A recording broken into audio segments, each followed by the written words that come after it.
Mr. Webster, you're recognized for 5 minutes. Thank you, Mr. Chairman and Ranking Member, members of the committee. It's a pleasure to be here to present to you this bill, House H.R. 149. This is not a substitute for failing to increase the debt ceiling. This is merely a short-term backup. This bill removes the fear caused by the administration's rhetoric that we have so that we could have a rational discussion about increasing the debt limit and reducing spending. Here's what the President said in 2011. If Congress fails to increase the debt limit, the government will have to stop, limit, or delay payments in Social Security, Medicare benefits, military salaries, interest on the national debt. To me, those ought to be the priorities, and I'm going to give you a reason why. But first of all, I want to say there's not been a budget offered in this Congress that has been voted on the floor, whether it be in the Senate or the House. It won't be in the President's budget either, that does not require borrowing money. None. No matter how conservative or how liberal, it still requires borrowing money. So this does not negate the fact that we're going to have to borrow money to fund whatever appropriations we come up with.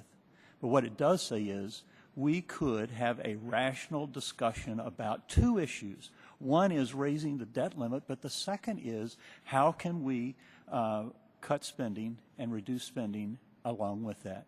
So why these priorities? I believe there is an important part of this bill that says these are the priorities, far different from any other part of government we fund.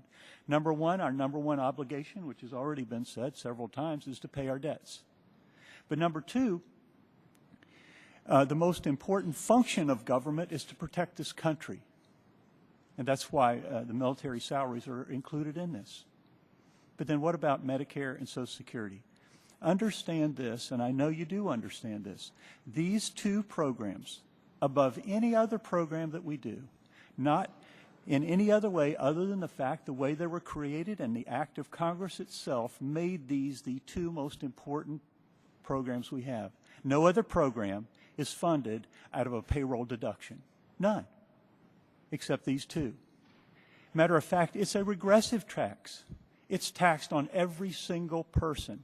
If you are a part-time worker, summer worker at minimum wage as a teenager, you are going to pay 7.65% of your salary to this program, and the employer is going to match that. If you have a full-time job and make a decent salary, you too are going to pay the same exact percentage. It's not graduated. It's not graded. There are no credits. There's no offsets. You don't get that money back. Could those low-income earners get back the withholding tax that pays for the rest of the programs in government? Yes, they can. But can you get that money back? Absolutely not. Why? Because we set this up as a most important part of our government. So those two, far above any of the others. You could name lots of other programs, lots of them. But in the end, none of them are funded in this way. We as a Congress and Congresses in the past have said this is a very, very important program, and we're going to fund it differently than any other thing. Matter of fact, we're going to tax every wage earner in order to pay for them. So are these priorities? They absolutely are, and they should be established that. I think it's interesting that the four things the President said might be something he would have to stop or limit would be these four.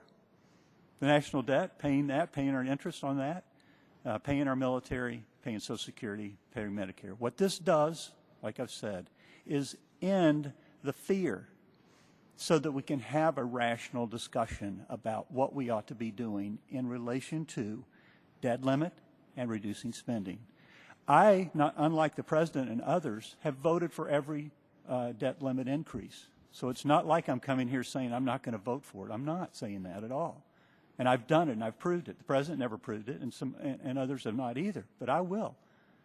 What I do, and I believe we ought to fund whatever appropriation we pass. If we're going to pass appropriation, we're going to take credit for the appropriation, then we ought to pay for what it takes to pass it. But I think we also ought to have a discussion about shutting down spending and slowing the growth of spending. And the only way we can do that is to take away the fear that's going to be used by those in our administration who have used it to put fear in the people and absolutely change the opportunity to have that discussion. Thank you, Mr. Chairman, for letting me appear. yield back. Thank you, Mr. Webster.